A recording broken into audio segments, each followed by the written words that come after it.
the best of the week on Relevant Radio.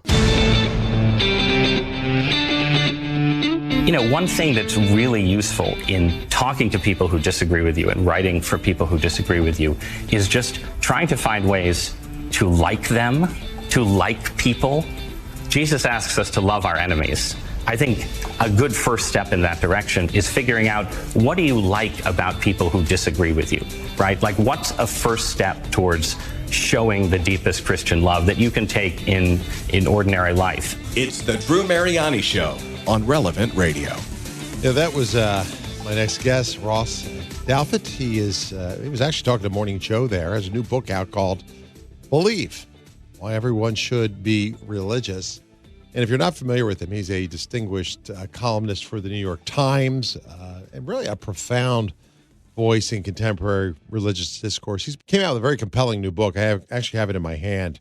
You might want to check it out. Like I said, Believe, Why Everyone Should Be Religious. And he presents a very thoughtful case for embracing the faith in our modern world. I know we all have this challenge with those around us, right? How do you do that at work? How do you do that within your family?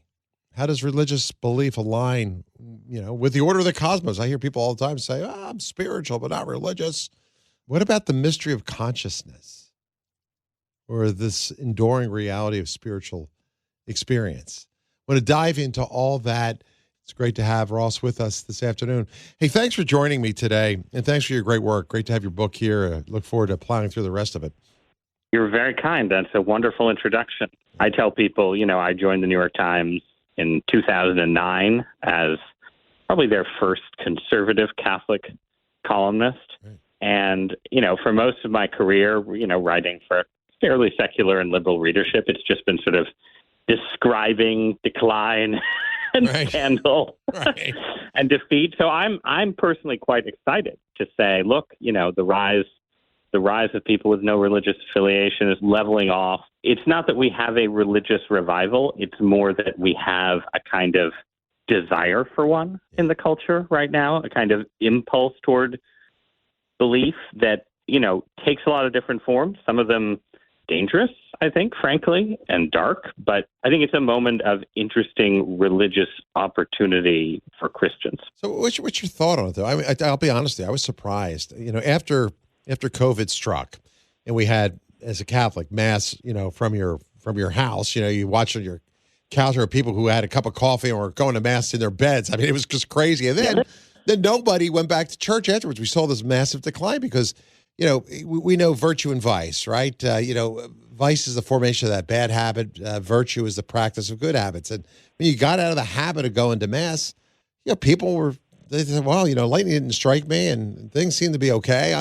I just thought, man, we're on a slippery slope. And yet now, we're not that far out of COVID and we see these numbers ticking back up. Is it societal factors? Are things tough for people and they're turning to God? What do you think is driving this uptick? Is it an anomaly or is the pendulum now swinging back in the other direction? I mean, I think, to be sort of kind of rough about it, sometimes you have to hit bottom to start coming back up. True. Right? And COVID, in a way, I think it's sort of, if you hadn't had the pandemic, the trends that we're talking about would have continued at a slower pace for a little while and maybe hit bottom in, 2032 or something. But instead, because as you say, COVID, it sort of provided for a group of people, it kind of severed the last link to regular church going, I think, and sort of brought the period that we think of as like the rise of the nuns, people with no religious affiliation. It sort of completed that trend. Yeah. But once you complete a trend, then new things can happen. And I think that's sort of where we are now. And I think also it then the aftermath of COVID, the sense of sort of the societal bad mood that all of America seems to have, the sense of anxiety and depression and uncertainty about the future that is, I think, especially afflicting some secular and liberal people, but not only them. I think that also creates a kind of opening for arguments that were just harder to make, 15 or 20 years ago, right? You have the rise of the new atheists. You had figures like Richard Dawkins and Christopher Hitchens and so on making the case against religious belief. And it wasn't so much that they had especially brilliant arguments. It was that their arguments were well timed for a moment when George W. Bush's presidency, which was sort of a high tide for evangelical power in America, was collapsing and he was becoming deeply unpopular. And the internet was sort of dissolving a lot of people's loyalties to institutions, including churches. So that was a case where the arguments of the new atheists were just perfectly suited to that particular sociological moment. But we're in a different moment now. And we're in a moment, I think, where no one really believes anymore the story that, if we just got religion out of the picture, the world, where everything would be better, right? A secular world, it'll be science and reason, and right. everyone will get along, right? No, everyone understands that that's not what happens. So we live in this age that's really obsessed with reason and science and progress. And at the same time, we're seeing a growing sense of, as you just pointed out, anxiety. I've never seen anxiety levels at the level they are. We have an epidemic of anxiety and depression, emptiness, aimlessness. And I'm sure many of you who are listening to us right now, maybe you're experiencing right now. We have all this information at our fingertips, all this technology. Everything's supposed to be easier, but there, is this nagging question: what's the point of all this? And that's why I love your book, because we've been told over and over again that faith and reason are somehow at odds, that religion belongs to an age of superstition, and yet science, all this technology, this is the future. This holds all the answers. You dismantle that idea in your book, and you actually point out something fascinating, that modern science, it really hasn't disproven faith. And in fact, it's only deepening the mystery of it. Maybe you can unpack that for us. Yeah, I think this is something that not only secular people, but some religious believers may not sort of focus on quite enough, right? Which is that there have been sort of particular moments in the history of modern science, the Galileo unpleasantness above all, but also Darwin's theory of evolution, where a discovery of modern science crashed into a Christian consensus. And there was, sort of understandable argument and unsettlement and crises of faith and all the rest.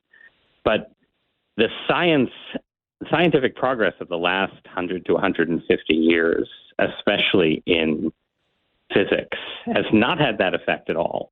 And it isn't just that it's sort of, confirmed kind of basic religious ideas about the mathematical beauty and comprehensibility of the universe.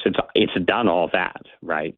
But it's also sort of delivered this really specific and fascinating realization that it's not just that the laws of the universe are, mathematically beautiful. It's that they seem to be incredibly precisely calibrated, fine-tuned is the term that people use, to allow for the existence of stars and planets and biological life and human beings, right? And when I say calibrated, people might think, out of 100 possible universes, you get, one that's like ours, that's life-bearing and so on, right? But no, what physics suggests is it's more like out of 100 billion potential universes. I prefer the technical term gazillion myself, but, out of some absurdly large number of potential universes, all of which would be, as far as we can tell, either unstable, they would expand quickly, collapse too quickly, or would just be dead. Like nothing would ever, there'd be no building blocks for life. Out of all those universes, ours is the only kind that can yield, frankly, us. And that's not, there's nothing in sort of atheist, materialist views of science that would have led anyone to expect this. This is not like, we expected this all along. No, quite to the contrary. This is something that scientists have sort of struggled to reckon with and to figure out what's actually going on. And so, there are obviously plenty of people who accept that and remain atheists and materialists. And there's a whole complex school of thought about how, there is in fact a multiverse and our universe is one out of a gazillion universes. And there are various arguments about how we only see the fine tuning because you have to have the fine tuning for someone to observe the universe and so on. So it's not like atheism has just quit the field.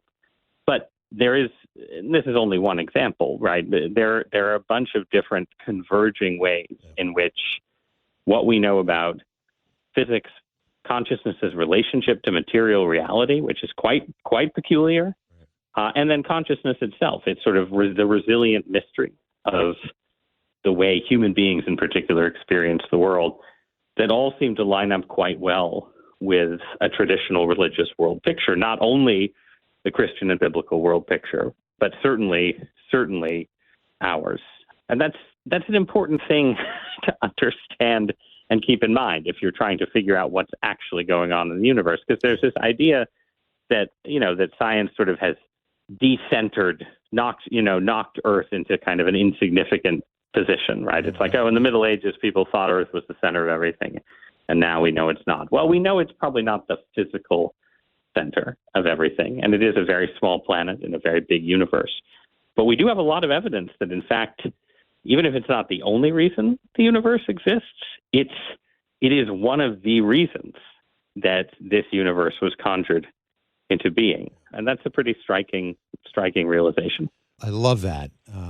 Because, I ponder it sometimes. It's sometimes hard to get my head around.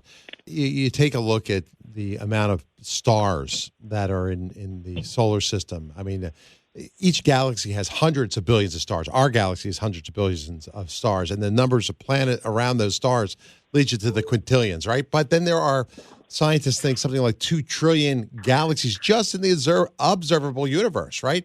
And each of those galaxies contain millions to trillions of stars. I mean, it's mind-boggling numbers. It's a gazillion, as you point out. Use that word.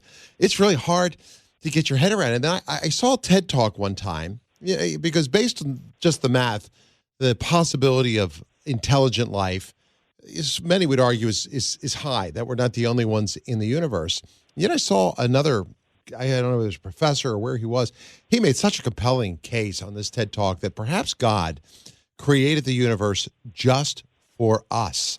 Yeah, and he made the case for how rare life is, how difficult it is to make the advancements that we have made to this point, and he went through the whole litany of it. Where are you on that? Do you think the universe was created for the human race? God loved us so much that this is just another way to show how infinite God is, how profound his love is for his creation, the human race? Or do you think perhaps like the people crawling from the caves and taking to the plains and crossing the sea, they discover a new world, the Americas? We will do the same thing by taking to the stars and discovering new planets and new peoples. I mean, that question's a little bit above my pay grade. I think that it is based on I think it is very likely that, again, separating out sort of Revelation and Catholic doctrine, just trying to look at it sort of, without my specific religious biases. Yeah. I think based on, in fact, the kind of arguments probably that professor was making in the talk, it's very likely that human consciousness and human intelligence is quite distinctive in the universe. That if there are other forms of life like us, other forms of life made in the image of God, to put it in religious terms, it's not a typical thing, right? Because if it were a typical thing, and this is something that people who study UFOs and extraterrestrials are always arguing about, but if it were a typical thing, the universe should be kind of crowded at this point with not maybe spaceships, but at least signals, right?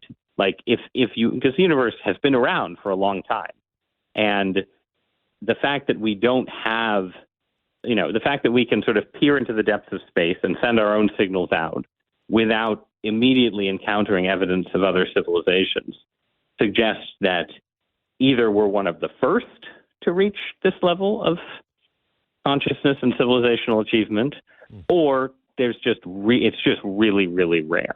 So that's what I would be comfortable saying just on that basis, right? That we are one of the key species, if not the only one. Now, in terms of what it's for, I mean, I think we're going to find out, right? I think, Genesis starts with an admonition, right? To fill the earth, fill the earth and subdue it. Right. I think it's fair to say that we have done that here in the 21st century. We have completed that admonition. And not to be sort of too apocalyptic, but that suggests, one of two scenarios. Either, the story is kind of nearing completion, which is a father of 5 children. It's, you obviously come soon, Lord Jesus, but that wouldn't be my first choice this second. Or fill the earth actually means fill creation, in which case it's there for us and we're supposed to go out into it, and the story is just getting started. But those seem, from a Christian perspective, like the 2 most likely possibilities. Either we're near the end of the story or we're near a really big pivot where the canvas suddenly gets a lot wider. Yeah, I love that. That's a great theory too, because why not? Maybe the Lord, as I said, we took to the seas and colonized the new world. Perhaps we'll take to the stars. Maybe God's creation's there for us, and we're just beginning to write the beginning chapters. Hey, this episode of the Drew Mariani Show is on the Relevant Radio app. The Relevant Radio app is completely free, and it's updated daily with fresh articles, podcasts, and prayers. So don't delay. Download the app today. Thanks for listening.